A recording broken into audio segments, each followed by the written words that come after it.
Welcome home, Yo, where we provide information, inspiration, and motivator after motivator after motivator. Here on America's Next, I have Sean Frazier here with me today. How you doing, Sean? good, good. And you? I'm doing quite well. Ladies and gentlemen, I'd like for you to like this video, share this video, subscribe, text and tag a friend and get them in here for this conversation. A lot of people want to get into the entertainment business. They want to get into the music space. They want to dig deeper into their creativity, and they want to bring something cool to market, just like you're doing, Sean. So I'm excited to come to learn your journey today. Awesome, awesome. I'm excited to tell it. Yeah, for sure. Where you from? Let's start there. Phoenix, Arizona. I'm from Phoenix. Are you from Phoenix? I'm a city boy. Wow. Okay. What was it like for you growing up in Phoenix? And for those people who've never been there, I want you to really paint that picture for us. What does it look like? What does it feel like? What does it sound like? It depends on what part of Phoenix you're in. So Arizona isn't a huge state. It's nothing like Texas, but it's Phoenix is pretty big. It's broad. But I grew up in it's funny because they call it a village. They literally call it a village. So a while back, there was a home builder by the name of John F. Long who built this community that he named after his wife, and he called the community Maryvale.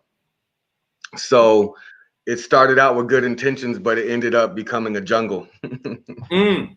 So I was the minority where I grew up at. Okay. I was the minority where I grew up at. It was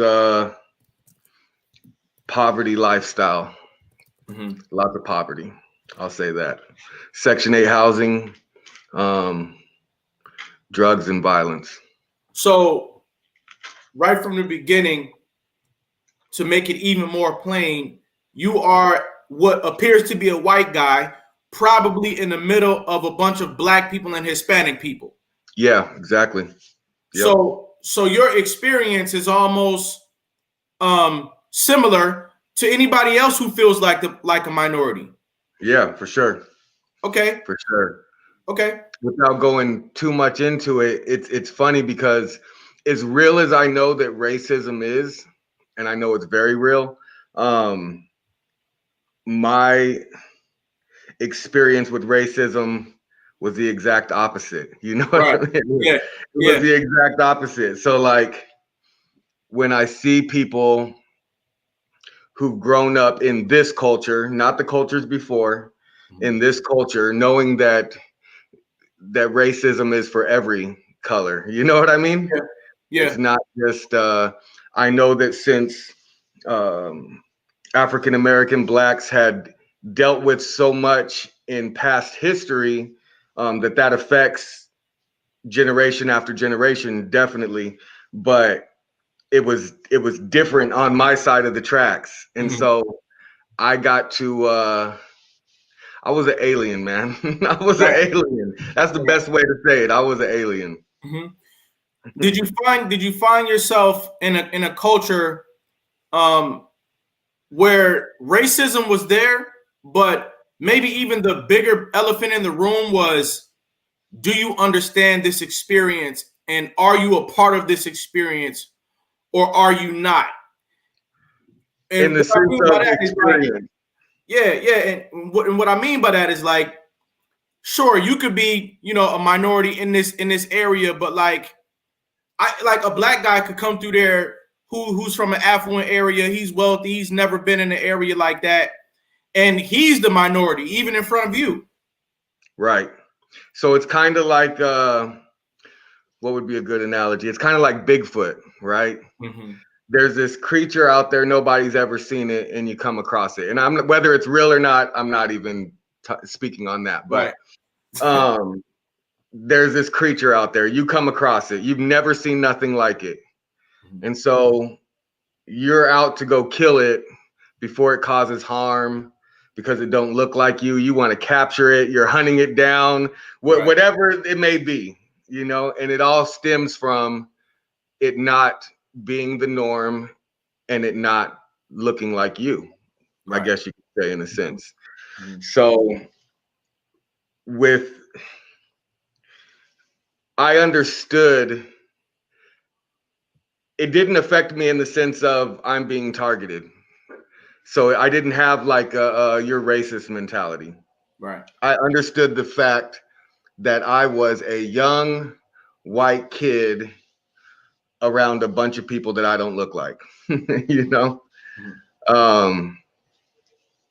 Culture has shaped society forever. So it didn't mess up my outlook. I didn't even look at it back then as racism. It wasn't until I had gotten older where I kind of seen how racism plays out, I guess you could say. Mm-hmm. How Yeah. racism plays out. Right. Now, didn't everybody have a nickname? Let's say you might have been called White Boy, for instance, Yeah, but everybody else had a nickname too. You know, yeah, Stink, yeah, Man. You know, Tanky, Tank Head, Water Head, Juice Head. yeah, You know, yeah, for sure. everybody had a nickname, and it was more being the culture. You were a part of the cauldron of culture in your area. It sounds like. Yeah, definitely. And that the crazy thing is like once people allow you into their circle, their bubble, however you want to put that, you start to see that nobody's really so far apart from being alike Mm-hmm. to where you couldn't fit in everywhere. You know what I mean? Like, so okay, so I guess you could say that I have views as well because growing up how I grew up. So you got like the uppity white people, right? Mm-hmm. And so even I myself would make fun of that because I don't know that. You get what I mean? Yep. So that would look different to me. I would feel like I didn't fit in with that. But people began to see that I was just like them. I grew up just like them. My story was the same as theirs. It was the same. And then as soon as that started happening, um, I started people started letting me in. People started opening up to me.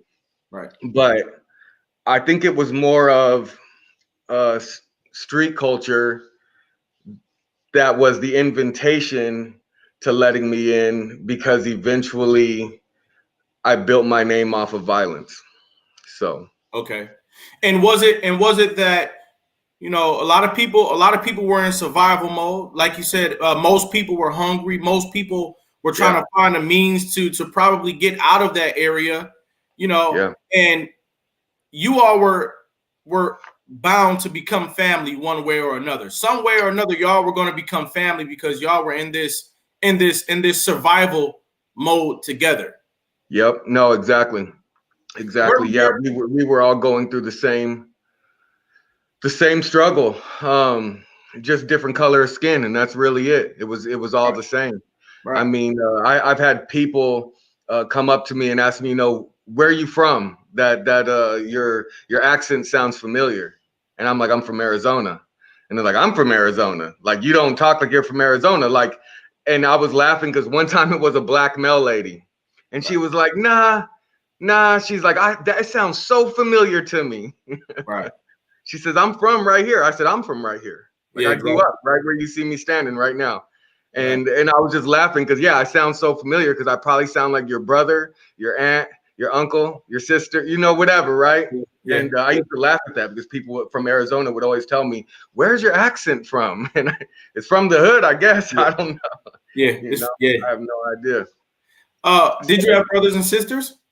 Yeah, all three of us different fathers. Okay. So my little sister being the youngest, 7 years younger than me, and my little brother being a year to a year and a half younger than me. So you were the oldest. Yeah, I'm the oldest. Yep. I was born in 82, 38 years old. Did you feel a need to go outside, figure out what was going on, and then lead the way for your brothers and sisters? Um, so my sister, it's crazy because I just recently thought about this. My sisters outlook and view of us growing up is probably completely different than mine and my little brother's, because she wasn't involved in any of the stuff that we had, and her father was around. So that was our stepfather. And mine and my brother's dad was not around. I don't know my dad, and my brother's dad wasn't around. So my sister grew up two parents. She's a girl, you know, she was spoiled in the house. Right. Where to us, you know, we were just rugged little boys, you know. Right. So y'all had it tough. Yeah, so we knew gang life, and it was when by the time my little sister had gotten to high school, like she was like emo, grunge, right, rock and roll. Me and my brother were gangster rap. You know what I mean? Right. Dickies, Chuck Taylors. Right. That kind of, so we were completely different, but grew up in the same household. So yeah, I have a brother and a sister. Okay. What was school like for you? I lived on the same two streets most of my life in Phoenix. I lived up and down those two streets most of my life. I went to a lot of schools. So I believe grade school, I went to like 3 or 4 schools. Just some key things that I think shaped a lot of my adolescence. I would say second grade was rough. I remember at school we had a rock war, like where we were throwing rocks that could actually kill you, size of a fist. And now it was guys and girls, and class against class. So every lunch for a few days, we would literally be throwing rocks. I remember somebody, I ducked a rock and fell to the ground. And I remember somebody stepped on my face, perfectly stomped my face, you know, second grade. Right. And like I look back at it now, it's like, man, that's wild. Like, why were we doing that kind of stuff? And but around that same time, not only that, I'd seen my first person get killed. So around second grade? Yeah, I was 7 years old. I seen a lady get killed. Yep. You know, I'm feeling like there's a pattern of life experiences that young people face when they live in certain tiers of society. Yeah. Me, myself, I'm originally from Cleveland, Ohio. I currently reside in Brooklyn, New York. And in all three of these places, that's almost, you know, a segment of the whole country. The West Coast where you were, Midwest where I was, and now I'm on the East Coast. You know, I see that people who live in certain tiers of society, they see things at a young age that can be traumatic, that kind of shape their mentality for the rest of their lives. Yeah, you know? And not even notice it. Never even know it's there. Yeah, exactly. PTSD. Yeah. By the time I was 7 years old, I had already seen a gun to my mother's head in the middle of the street. Me and my brothers and sisters were getting taken away, put in foster care. I was 7 years old. Yep. You know, you don't forget those things that you experienced at that young age. So now, what did all this stuff translate into for you as a middle school kid?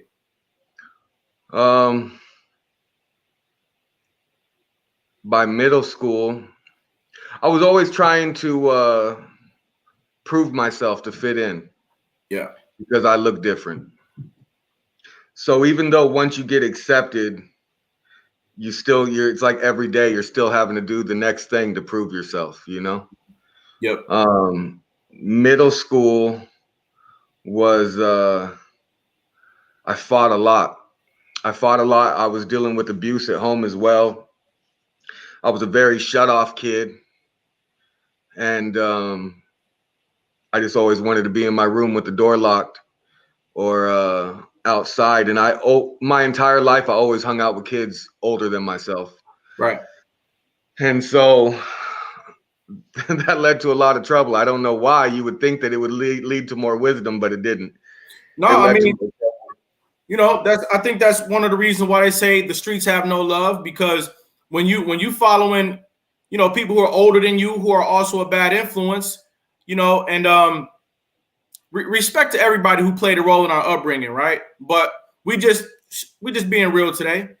sometimes, you know, the people who are sending you to do the wrong stuff, it never ends. Like they're never going to finally ask you to do something positive that's going to help you in your life. Like it's always going to be something that's terrible. You know, you go from one thing to the next, and it just gets worse and worse. It's like this person never runs out of terrible ideas of stuff that you should do as their little homie. Yep. Now, while you were going through this, and it's obviously a miracle that you survived, did you know better? Were you having a whole alternate? No, not at all. Mm-hmm. In fact, I grew up around so much wrong. My family grew up around so much wrong. Wrong was right and right was wrong. Literally. Right. Literally. Yeah, some things I won't share just because of the people involved. Yeah. But yeah, definitely. So I was, they taught me what they were taught, and it was all wrong. Like it was so wrong. I didn't know of anything right. And then on top of that, there was nobody in my family successful as most would call success. Right. Nobody. You know what? Let's chop this up right here. Let's chop it up a little bit. When you say that wrong was right and right was wrong, that comment right there is reality for so many people who live in the world today. And I don't know that we raise enough awareness about that. There are areas where you can go where everybody on this street thinks wrong is right and right is wrong. Yeah. And it doesn't matter whose house you go to, you are going to be misinformed about life. And so I think that it's profound that you got out of that, especially when you were somebody who said, you know what, this is life. Let me dig in. Yep. When did you really start getting into trouble in your life? I'm not. So I went through a lot at an early age, but something really shifted inside of me at 10 years old, fourth grade. Mm-hmm. Yep. Fourth grade. I became very violent, very disrespectful. Crazy thing is I was born smart, you know, and I don't say that in the sense of like some people are stupid and some are smart, but I was just above average smart. Yeah. From the start. And so I had straight A's always up till third grade. And then fourth grade, whatever had happened, which I could think of tons of stuff that happened, but fourth grade, something changed inside of me. I believe I had grown very cold and calloused at an early age in life. Mm-hmm. And so my mentality pretty much had gotten to a place to where everybody was against me. And I'm gonna make you feel me type deal, I guess you could say. And you were 10 years old. Yeah, 10. I was bad. Right. See, so now we're raising awareness about how, and skin color is off the table at this point, but everything that we say applies to everybody. Just to complete that. Yep. When your surroundings are a backward mentality, meaning what we eat is toxic, what we say is toxic, what we do is toxic, and what we think is toxic, over the course of time, you will reach a turning point where you now become toxic as well. Yeah. And so that moment happens for people, for the vast majority of people who live in environments like that. And this is why I asked you, did you know better? Because I wanted to draw this out right here. You might have a higher consciousness, but at some point, you can become your environment as a means of thriving there. It's like, hey, if this is my life, I want to thrive here. If I have a toxic life, then I'm going to be a toxic person because one way or another, I'm going to make the best of this. Yep. Yeah. So, and I mean, you only can do what you know. Like, and I'm just being flat out. Like, I'd never seen anything else. So like, well, I guess we'll get to that in a little bit, but I'd never seen anything else. So I didn't even have a bad conscience for anything I was doing. Right. So even the stuff that I would do that maybe family members were against, they would tell me not to do it. I learned it from watching them do it. Right. Wow. So it's like you're telling me to not do what you're doing. Like, I don't even think you mean it. You know what I mean? I'm gonna keep doing it. Right. So did you think that the life that you were living was all? Did you think that was all there is, and that's what your life was going to be? yeah, I saw those 2 blocks, those 2 roads, streets, whatever you want to say, which stretch throughout east and west in Phoenix, Arizona. But I lived on those 2 blocks forever. Like, I'd never been anywhere else. There's certain places that later on in life, 14 years old, some people would take me out. They were teaching me to steal cars. And so we would go down, which was, I want to say 6 miles, 7 miles north, and everything's completely different. And so you see houses out there like the person who motivated. This is why I stand behind what you're doing so much now, because there has to be a voice for people. There has to be somebody who's doing things for the right reasons, and who actually has the proper knowledge and has come out of the same situations of struggle and hurt and pain that others have, to be a voice. Like, it's so needed, because there was a kid, and I'm sharing this because I brought up the fact that you go 6 miles north and everything changes. So when I was 10 years old, there was a kid on the street that I lived on. He had an older brother. I know that they had a BMW and a Mercedes in the driveway. They had a stucco house. There was no stucco houses. I lived in Section 8 housing. The majority of the houses on that block were Section 8, and a few of them weren't. Some were rental properties. And they had a stucco house, they had a Beamer and Mercedes. And I always wondered, like, how'd they get this? And the kid one day took me over to his house, and his brother wasn't home. So he took me in his brother's room, and he's like, hey, check this out. He originally took me in there to show me naked Polaroids of girls. And I'm like, so he pulls these K-Swiss shoe boxes. And I was wearing Payless shoes most of my life, early childhood, even later childhood. But he pulled these boxes down, opens them up, showing me naked Polaroid pictures of girls. And I'm like, man, what's that? And he's like, man, those are my brother's chicks. And I'm like, he got all these girls? Like, and he's like, yeah. He opens up another shoebox. It's full of cash. It had cash and a gun in it. Wow. And then the other shoebox had crack. Wow. Had crack and cocaine. So I was like, man, what's your brother do? And he's like, my brother's a pimp.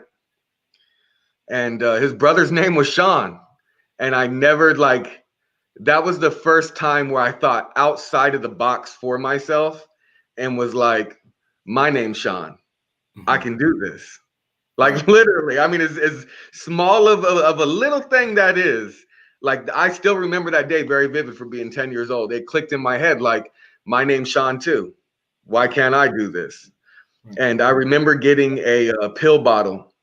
I filled it up with flour, ripped my mom's label off of it with her name on it. And in my neighborhood, it wasn't, it was pretty, everybody would send their kids to go get drugs for them. Wow. So, yeah, like, and hold it up, was. Hold up. Let me interject. Yeah. Ladies and gentlemen, we are listening to a very vivid life story right now.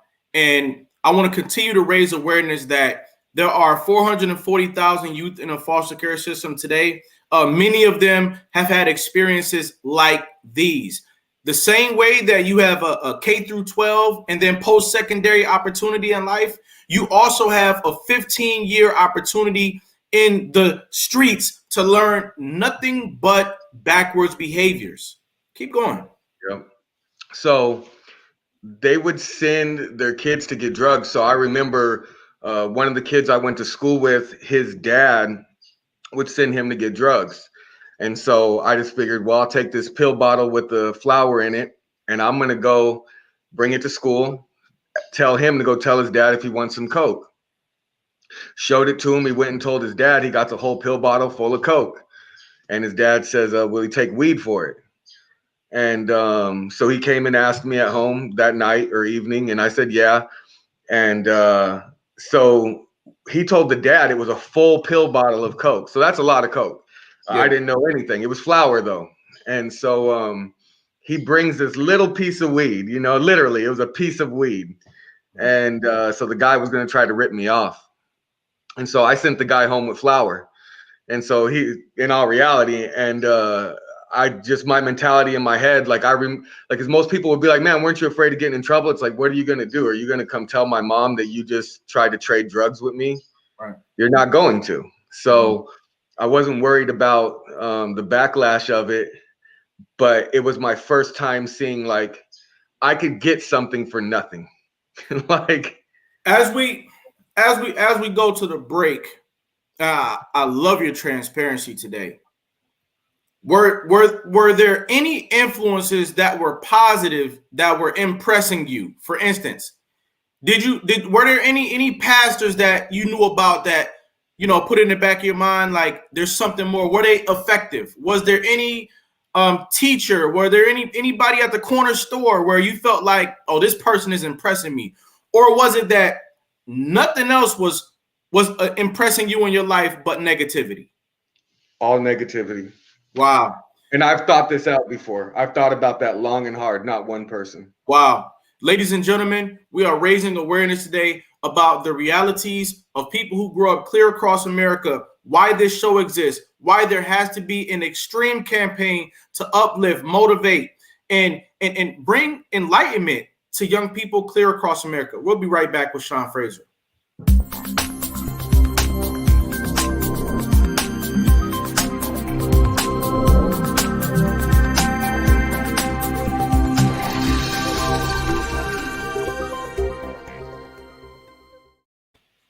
America's Next Motivator, Monday, Wednesday, and Friday at 5 p.m. Eastern, Tuesday and Thursday at 10 a.m. Eastern. America's Next Motivator, hosted by me, Cedric Riley, and sponsored by the Pride Empowerment Network.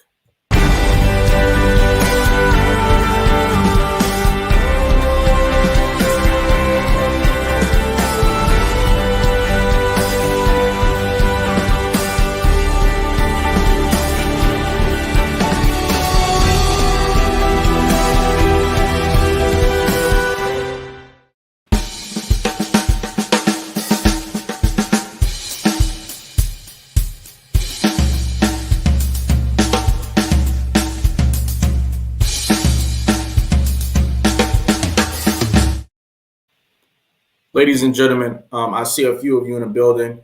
I really appreciate you. I will be putting your comments on the screen, and we're going to talk about the things that you're saying. Let's take this as an opportunity to case study and research the true population, a part of the population of America. Let's go. All right, Sean, we're back. How you feeling out there? Good, man. All right. Good. So you were on what they call demon time. Today we call it demon time when you like you have a mentality of pure hatred. I was evil, man. Very evil. Yeah. I've spoken about this before, how we end up being possessed. We are possessed. You know, we think that when bad things happen, we think it's funny. People's misfortune is an everyday reality. And it's a miracle when that mentality changes around, because it's so deep and it has such a hold on you, you know. Let's continue with your story. What happens next? So I figure out that I can make money off of drugs. So now I need to figure out where to get the drugs from. I really couldn't get anything because I had no money to buy drugs. So in the hood, usually you would find what we would call the plug, and they would front you it. You go make yours off of it and bring them their cash. Well, I'm a kid. On top of that, I'm a white kid. So first off, my capabilities are limited, because they all know you give a white kid drugs, they're going to take it from them. Right. So nobody would front me. I'd have to come up with money. So I want to say from 10 to 15, I would sell drugs when I could get it, which wasn't a lot, but when I could get it, I would sell drugs. But for the most part, I was stealing stuff and selling it. So whether that was bicycles, guns, jewelry, stuff like that. Mm-hmm. Did you ever reach a point where you said, I want to change my life from this right here? In other words, could you see death around the corner if you didn't make a change? Yeah, definitely. Once we get towards the ending part, you said some key things. You talked about possession, and speaking of also death around the corner. Before my change happened, which was a miracle, I knew that I was either going to die from an overdose or some people were going to find me and chop me up and put me in a trash can. Oh my God. Yeah. It's not every day that people who live lives like the ones that you live are able to tell their story to the public. Yeah. Terrence Walker says, I'm loving this conversation because I can relate to it in more ways than one. Yeah. You're impacting people, adults. These aren't children in the chat. People who feel like you're talking about elements of life that they also experienced. Ani Keene Riley wants to know, what was your relationship like with your stepfather during these times? I'm going to go ahead and be transparent. He passed away a few years ago from pills. But out of respect for my little sister, because it's her father, and I do understand what he had been through in life, and I didn't find this out until I was an adult. Till literally a little before he passed away, we ended up talking, but it was very bad, very abusive. Right. Okay. Very bad. Not good at all. I wanted one thing I will say, I feel like God deals with our hearts, and sometimes certain emotions will pop up and we'll try to run from them because we don't want to feel pain. And these emotions would pop up, and it was a few years ago. I was on the phone with a friend, and I said something to the matter of, I just wanted a friend. Right. Like, I just wanted a friend. And so there's like, out of many, many years, I probably only, so from my early childhood, I only have 2 good memories. Literally, that's it. My entire early childhood. And then I want to say like junior high years, maybe a little bit before junior high, I have 1 good memory. And that's it. Like, so we're talking about from birth to 15 years old, I have 3 good memories. Right. Everything else is horrible, So but not now, a good relationship. so first, I got to repeat myself.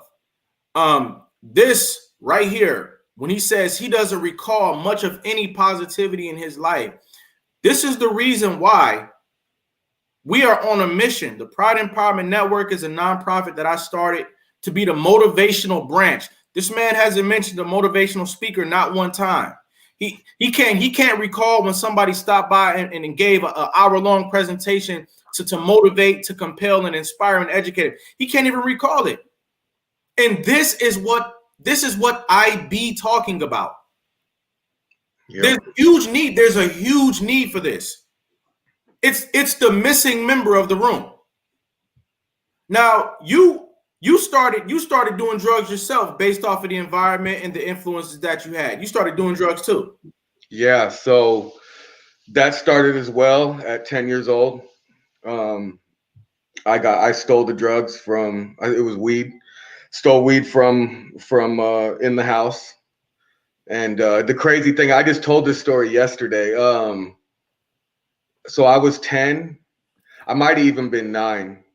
And the kid who taught me how to use it was 7.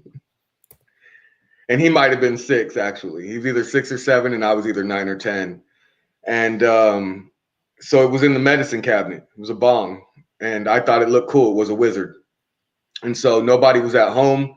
got out of school, took this little youngster with me. I wanted to show it to him. And he said, I know how to use that. He said, can you get a lighter? And I was bad. I loved playing with fire. I really did. Me and my brother burned houses down and stuff when we were kids. Yeah. And so I go get the lighter out of my room. I'd hide everything in between my mattress and the floor because our mattresses were all on the floor. And so lifted the mattress up, grabbed my lighter, and went in there. And I'm trying to hit it, and he's like, "Nah, you need to cover the hole in the back." And I remember asking him, like, "How the heck did you learn to do this?" And he learned it from a movie, Cheech and Chong. Wow. See, so the 7-year-old kid taught me how to hit the bong at about 10 years old. We think a lot of time I get into general casual conversations with people. They don't know my story. And they think that the types of stories that you're telling is the type of stuff that happens overseas. This happens in Africa. This happens, in the Caribbean and third world. This happens in Dominica, Puerto Rico. But, our kids is, they're fighting. They're living a life of luxury and taking their lives for granted. No. Sean Frazier was living one of those lives that you do not even think is happening in America, where a 6-year-old is showing a 10-year-old how to smoke a bong. And I want you to speak toward this before we move on to positivity, more positivity. See, your reality doesn't have to be positive or negative to anybody. It just is. Yeah. But I look back and I say, how did so many people end up doing hard drugs like crack, heroin, and meth when at one point in time you were cool? You knew it wasn't cool to do heavy drugs, right? And I'm wondering, is it like this? You 6 and 10 years old, you can't wait to get into some contraband because you see everybody else doing it. So you get your hand on a cigarette. That's the first thing you get your hands on. Next, you get your hands on some marijuana or a blunt. You couldn't wait to do it. Now you got it. Then you get your hands on some alcohol. Then it just keeps progressing and progressing. And then by the time you're 21, you've done all the local normal stuff. And it's like, now I'm going to go to the next level and I'm going to start doing heroin and crack. Does that how it happen? On a whole deeper level and a better understanding of things now, adults have failed in educating themselves and children on spirituality. Talk about it. So science, not religion, proves that we have a soul and a spirit and a body, that we're made up of 3 things. And a lot of times, I'll use, since in context of what we're mainly talking about, dealing with pain in adolescence, you're hurting inside, you want to fix it, your flesh, your body's running off of 5 senses. So you want to touch, taste, smell, hear, right? Look, and whatever those 5 senses, whatever interacts best and makes it feel good, that's what you're going to go to. And so the failing part of adults not educating themselves to be able to educate their children is children are going through things. So somebody who hasn't gone through what I've gone through could still feel the same pain from the simplest thing. Right. I've met kids with great lives who want to commit suicide. Yeah. Because the reality of their not wanting to be here in this world and whatever caused that pain is deep enough to make them feel that way. So as far as what we go through isn't really the best. I've met some of the, not to jump around too much, but just something I need to point out. 2 doors down from me, my whole neighborhood's bad. 2 doors down from me is a family from Mexico. Their kids didn't play with none of us, but they were a family. So a kid my age, a couple daughters, a little bit younger than me, a couple more sons a little bit older than me, they all went on to be doctors. Wow. This is in the same hood 2 doors down. Right. And it was because their parents were involved in their life and taught them values. And and taught them spirituality. Right. They were Christians. So let's make this a victorious moment for our community members out there who are watching this now and in the future. What Sean is also saying is that as parents, we've got to have a conversation with our children and ourselves that goes something like this. In life, you're going to want to feel a sense of bliss. You're going to want to feel highness. Like that phrase goes, oh, your highness this, oh, your highness that. You're going to want to feel highness. And I understand our life right now, it's not making you feel very high. It's not making you feel bliss. But we're going to create the types of experiences, just like that family did down the street, that are going to make you feel happy. We get high, we get endorphins from life off of our experiences. What's going to make you feel great? What's going to make you get that bliss that you want?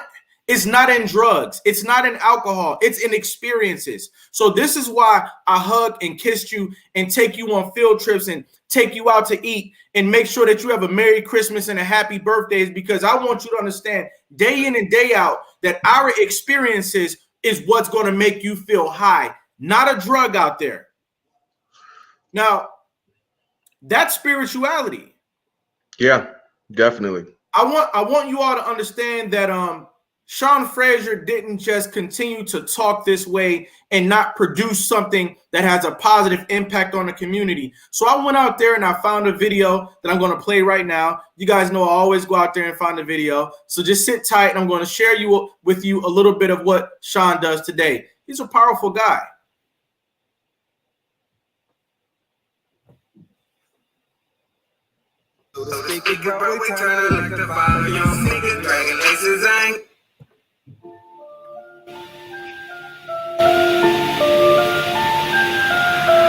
KB got a hit. Is this Christian rap? That's what they call it, so I call it it. Wow. Make them blow the speakers, bro. We turn it like the volume. Sneakers, dragging laces. I ain't got no time to tie them. The others, I got questions. You can tell them that we all in. You can feel the presence every time that we slide in. Got my for the house. We hanging 10, call it tithing. What up? Like somebody pour some tide in. The others, I got questions. You can tell them that we all in. All of my life had to get it, but what for? I decided I'm not quitting anymore. No more trapping, no more kicking down my door. No more stealing, no more living like that. Tired of sinning, tired of falling, tired of feeling like crap. I ain't kidding, I ain't feeling like that. I admit it, I'm convicted. Cause my sin, now I'm forgiven. I'ma live for my dad. Finding God felt good on a Sunday. I'ma tell him that there's one way. Finding God felt good on a Sunday. I'ma tell him that there's one way. Moving, bending corners, we be speeding where the time go. Make them blow the speakers, bro. We turn it like the volume. Sneakers, dragging laces. I ain't got no time to tie them. The others, I got questions. You can tell them that we all in. You can feel the presence every time that we slide in. Got my for the house. We hanging 10, call it tithing. What up? Like somebody pour some tide in. The others, I got questions. You can tell them that we all in. Yeah, today I got to wake up straight up. Man, my bro about to hang up when I'm stressed. Now you know I got to pray up. I've been feeling down, but the only way is way up. I'm all in, I ain't never gonna change up. Stay down, homie, stay up. Glad we got a savior, cause we need someone to save us. You ain't got no reason, but you need just one to hate us. Keep on playing, but you never get to play us. I was gone, I was on a young hiatus. How we move like smooth operators. Smooth operator. Moving, bending corners, we be speeding where the time go. Make them blow the speakers, bro. We turn it like the volume. Sneakers, dragging laces. I ain't got no time to tie them. The others, I got questions. You can tell them that we all in. You can feel the presence every time that we slide in. Got my for the house. We hanging 10, call it tithing. What up? Like somebody pour some tide in. The others, I got questions. You can tell them that we all in. If I said it, then I did it. If you heard it, then I meant it. Christ risen from the dead, it is finished. He had risen. I'm giving back the places that I stole from. In the kitchen, head sizzling on the stovetop. I'm a Christian, who you dissing like you know something? You ain't listen, I'ma scream it from the rooftop. Rapper Jesus, big dog, and took the roof off. You be judging, looking at me like I stole something. Lil' bruh hollered at me, let me hold something. Gave him a Bible, hoping he would grow someday. I don't wanna see him wreck on this one way. Straight from the streets where they rattle, let the gun spray. Moving, bending corners, we be speeding where the time go. Make them blow the speakers, bro, we turn up like the volume. Sneakers, dragging laces, I ain't got no time to tie them. The others, I got questions, you could tell them that we all in. You can feel. That was fire. That was fire. I could have let the whole video play, but I want to get to some of these comments. Ani King Riley says, I like this song. She said, yo, put a couple mics in the building if you were feeling it. Terrence Walker, though, is an entrepreneur and he is a DJ. He's connected and he's passionate about his craft.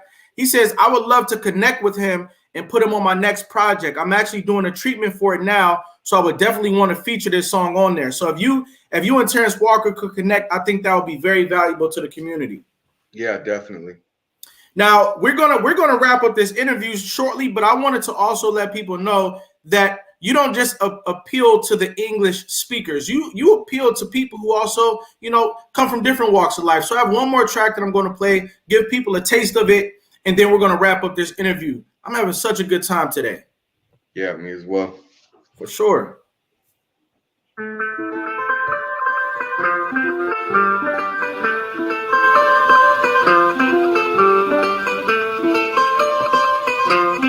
This guy's got talent, y'all.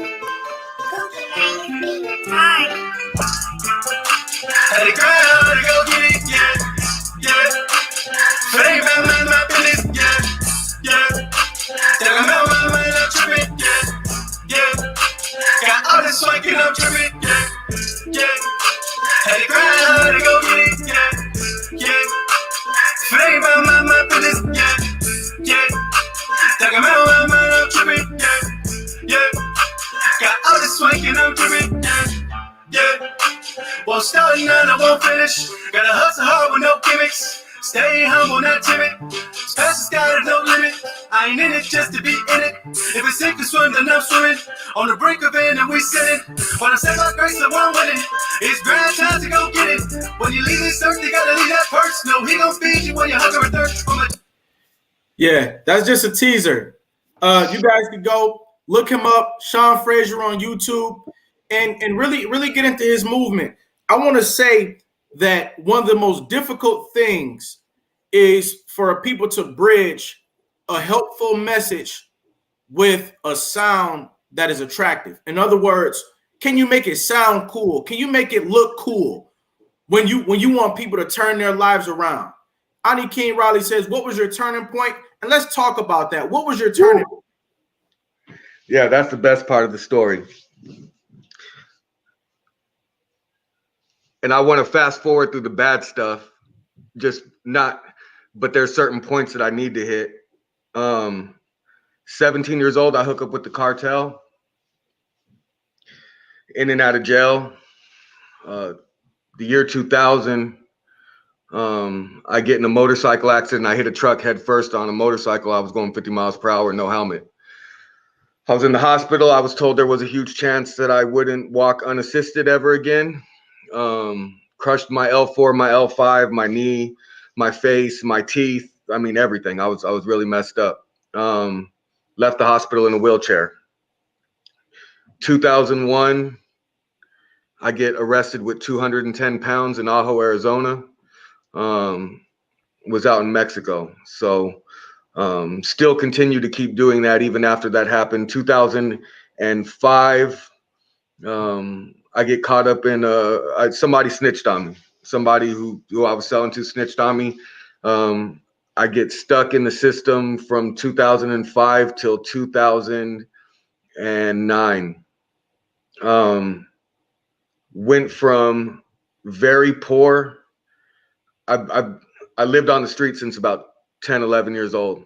Every now and again, I'd go stay at home, but I just slept at people's houses until I was old enough to get my own places. And been poor, had money, from the motorcycle accident off and on of the Percocet pills. I started popping like $180 a day worth of Percocet 30s, which it's synthetic heroin. And 2012, questioning life, questioning my spirituality, religious beliefs, I guess you could say. And why am I here? Why are we here? Going through withdrawals one day, I end up going in my backyard as an atheist and not believe in God. Struggled with being atheist and agnostic. Maybe there's something, there isn't nothing. Went outside and yelled at the sky, God, if you're real, tell me who you are. Get me off of drugs. All I know is guns and baggies. Teach me something else. And I wasn't even saying it because I really wanted help. I was just going through withdrawals in all reality. And I was venting my frustration at the sky. 3 days later, 2 a.m. in the morning, couldn't sleep, rolled up a joint, come walking out of the room, getting ready to smoke that and pop a pill, see white light shoot across the window in my backyard. I look in my backyard, there's white light on the ground. I start hearing a siren come from the sky that was so loud that I thought the whole world could hear it. I think that I'm getting raided. I run out front to just surrender myself, and there's nobody out there. There's nothing in the sky. There's no white light. The siren's coming from the sky. There's no helicopter to be seen. I go back inside and the white light's only in my backyard and it's coming from nowhere. Eventually it disappears. The siren disappears. I get on Facebook, Google, YouTube. I'm checking everything. Nobody's talking about it. So I think I'm crazy. I fell asleep on the couch, popped my pill, smoked a joint. Wife wakes me up, girlfriend at the time, wakes me up in the morning. What are you doing sleeping on the couch? Hey, we got to go to work. I jump up, white light, siren. She's the exact opposite from me. No drugs in her life. And so she was just like, stop smoking weed. You're crazy. And so I'm trying to tell her, like, it's not weed. And she's like, well, maybe somebody put something in the weed. And so I'm telling her, like, I'm not getting little bags of weed. I have bales of weed. Nobody put nothing in there for free, you know? And so I was like, I'm crazy. I'm not telling nobody this story ever. And around 2 p.m. that day, I'm sitting on the couch watching music videos on YouTube, smoking a blunt. I get up to get something to drink, take 5 steps from my couch. Feels like power hits my body, fall down to my knees, crying out Jesus, who I don't believe in. I'm not only agnostic and not believing in God, but very anti-Christian. I fall down to my knees. I start crying out, thank you, Jesus. And I see a bunch of aura balls, different colors appear in my house, and I see 4 shadows come out my body. Wow. That was the turning point. You know what? We are rounding third base here, and what a show. What a show that we've had today. I can definitely resonate with this end part right here, this spiritual intervention that you had. I believe it. Let me put that out first. I also had a spiritual intervention in my life. It wasn't the same as yours. All that belongs to you. But I believe in the reality of spiritual intervention. And I think that there's a huge calling on your life. The music that you create, the art that you express to the world is powerful enough to get people to drop the drugs and at least come do what you do. Yeah. See? And so I want to let you know that I've appreciated your story today. I've got a couple questions for you. We got literally 2 minutes to wrap up the show. The first question, what is survival to you? Just making it. That's right. Just coasting by in life. What is success to you? Happiness. What is greatness to you? Making a positive change in others' lives. What's next for Sean Frazier? Movies. Yeah. I'm being serious. So right now, I make bulletproof vests. Okay. I make bulletproof vests, real bulletproof vests. This is pretty much how I've been providing for my music career. On top of doing music, but I really, not even just movies. I really want to get into documentaries. What you're doing, I want to get on film. I want to get on film. So that's what I'm trying. That's what I'm working towards. Well, this will always be a home where you can stop by with updates. You want to come back, let us know what's going on with you, promote your projects, your services, and all your art, because you're somebody who needs to be embraced and uplifted by the community, because like I said, you could be 180 degrees in a different direction in your life right now. After everything you've been through, you could still be doing terrible things, but you are now doing positive things, and you're doing it in a way that other people can latch on to the movement. And so it's people like you who this platform was made for. Ladies and gentlemen, get your crown emojis ready out there. Sean, I want to let you know that I've listened to your story today. I've been inspired by your journey. I've been totally motivated by your turnaround.